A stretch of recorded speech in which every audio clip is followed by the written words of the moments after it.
పడదు, కేటీఆర్ వాదన నిలబడదు. ఓకే, అంతవరకు నిజం. సార్ ఏంటి బ్రిటన్ ప్రధాని కీర్పై ఎలాన్ మస్క్ చేసిన ఆరోపణలు? సరే, అది కాదు సార్, అసలు ఈ మస్క్ అనే ఆయన పెద్ద సమస్య అయిపోయాడు. మొత్తం ప్రపంచానికే మస్క్ వేద్దామని చూస్తున్నాడు ఈ మస్క్. ఈయన ఏంటంటే ట్రంప్ను విపరీతంగా బలపరిచాడు. ట్రంప్ను బలపరచడం కోసం రకరకాల వాదనలు చేసి అన్ని వార్తా సంస్థల మీద ప్రపంచవ్యాప్తంగా దాడి చేసి మొత్తానికి ఆయన గెలవగానే ఒకసారి మారాడు. ఇప్పుడు ట్రంప్కు సలహాదారుగా పెట్టుకున్నాడు. అసలు ట్రంపే ఒక సెమీ క్రాక్ అంటే ఒక విధంగా భిన్నంగా ప్రవర్తిస్తున్నా ఆయనే చెప్పుకుంటాడు కదా, ట్రంపే నేను చాలా విపరీత ప్రవర్తనని. ఆ ట్రంప్కి ఏదో మంటకు కదా గాలి తోడైనట్టుగా తయారైంది ఇప్పుడు మస్క్ సంగతి. ఈయన వచ్చిన రోజు నుంచి నిజంగా ఈయన 32 లక్షల కోట్ల ఆదాయం వచ్చింది ఆయనకు ట్రంప్ గెలిచాక. ఇంకా పదవి స్వీకరించాలి, 2 లక్షల కోట్లు. అంటే ప్రపంచంలో రిచెస్ట్ మ్యాన్, అతి సంపన్నుడు అని చెప్తారు కదా, అది అందరికీ తెలిసిన విషయమే. ఆయన అలాగే టెక్నికల్ జయంట్ అనడంలో కూడా ఏమి సందేహం లేదు, చాలా సూపర్ బ్రెయిన్. కానీ 2 సమస్యలు ఉన్నాయి ఆయనతో.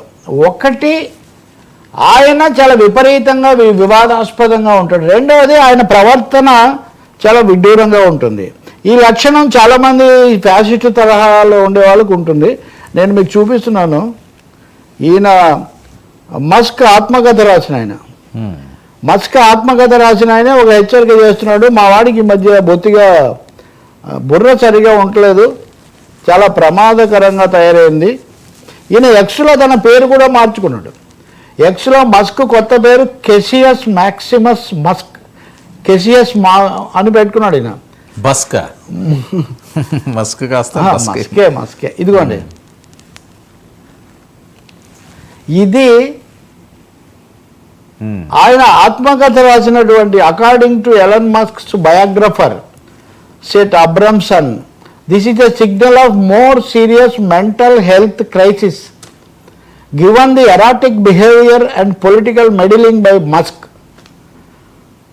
Abramson warns about the influence of the billionaire on global stability as his erratic actions gain global influence. ఇప్పటివరకు అతను కేవలం ఒక రకరకాలుగా మాట్లాడే ఒక మహా కోటీశ్వరుడు. మనం కల్కి సినిమాలో చూస్తాం, మన చివరిలో కమల్ హాసన్ వస్తాడు కదా, ప్రపంచం ఏదో మాట్లాడతాడు. ఇప్పుడు మస్క్ దాదాపు అలాంటి రోల్లో ఉన్నాడు. చాలా సినిమాల్లో చాలా విడ్డూరమైన విలన్ పాత్రలు ఎలా ఉంటాయో.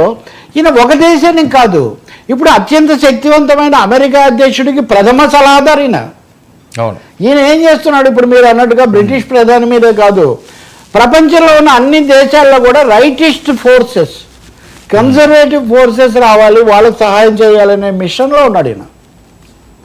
ప్రెసిడెంట్ కన్ను కూడా ఏమన్నా అది కూడా ఉంటుంది తర్వాత. ఇంకా అంతే కదా, ఇప్పుడు ఒక 2 సార్లకు మించి కాకూడదు. సో తర్వాత అది కూడా ఉంటుంది.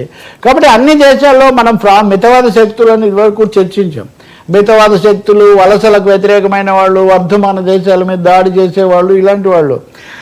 ఆశ్చర్యకరమైన ఇంకొక అంశం ఏమంటే అది కొంచెం చర్చిద్దాం. కొద్ది రోజుల కిందట ఆయన భారతదేశానికి వచ్చాడు. భారతదేశంలో నాకు మొనాపలి ఇస్తే నేను ఏదో చేస్తాను, నేను 24 లక్షల కోట్లు పెట్టుబడి పెడతాను, ఏదో ఒకటి అన్నాడు. ఇప్పుడు మస్క్ ఎక్కువగా దాడి చేస్తున్న వాళ్ళలో ఒకడు జార్జ్ సొరోస్. ఈ జార్జ్ సొరోస్ మీద బీజేపీ సంఘ పరివారాలు కూడా చాలా తీవ్రంగా దాడి చేస్తున్నాయి. ఈ George Soros Congress Sonia Gandhi George Soros agent అనే పార్లమెంట్లో మన దేశభక్తి దేశద్రోహం చర్చ జరిగింది కదా. అంటే ఈ అన్ని ఇంట్రెస్ట్లు ఎలా ఒక్కచోటికి చేరుతున్నాయో మీరు గమనించండి. సో యూరోపియన్ కంట్రీస్లో ఈ రైటిస్ట్ ఫోర్సెస్ అంటే లెఫ్ట్, సెంట్రిస్ట్, లిబరల్ ఫోర్సెస్ కాకుండా rightist forces, super corporate forces, అంటే ఇదిగో వేల కోట్లతో ప్రపంచంతో ఆడుకునేటటువంటి శక్తులు. వాళ్ళు బటన్ నొక్కితే వాళ్ళకు గూగుల్ అని, మైక్రోసాఫ్ట్ అని ఇటువంటి లెక్కలేదు. వీటికి ఏంటి ఎక్స్ దాన్నే కొనేసాడు కదా, ప్రపంచం అంతా మెటా అంటే దాన్నే కొనేసాడు. కాబట్టి మనకు అన్ని విషయాలు కూడా ఇంకా తెలుసుకోవాల్సినవి ఇంకా చాలా ఉన్నాయి. మస్క్ ప్రపంచానికి కూడా ట్రంప్ కూడా భారతదేశంతో కూడా ఆడాడు. H1B వీసాలు ఆ సమస్య వచ్చినప్పుడు కొంచెం ఏదో ఇండియాకు అనుకూలంగా ఉన్నట్టు మాట్లాడాడని అందరు సంతోషించారు. సో ట్రంప్కు వ్యతిరేకంగా కూడా మాట్లాడాడు ధైర్యంగానే. కానీ రెండో రోజు ట్రంప్ కూడా కొంచెం ఏదో సర్దుబాటు చేసుకుంటూనే తన పద్ధతి తను కొనసాగించాడు. ఈయన కూడా ఇంత లోపల నేను అలా అన్నాను కానీ నా అర్థం వేరని మళ్ళీ చెప్పాడు. సో ప్రపంచాన్ని తికమక పెట్టడానికి ఒక మాట అన్నాడు, భారతీయులను తక్కువకు తెచ్చుకొని పని చేయించుకోవడం మన లక్ష్యం తప్ప అంటే సముచితమైన స్థానం ఇంకెవరికి ఉండకూడదు.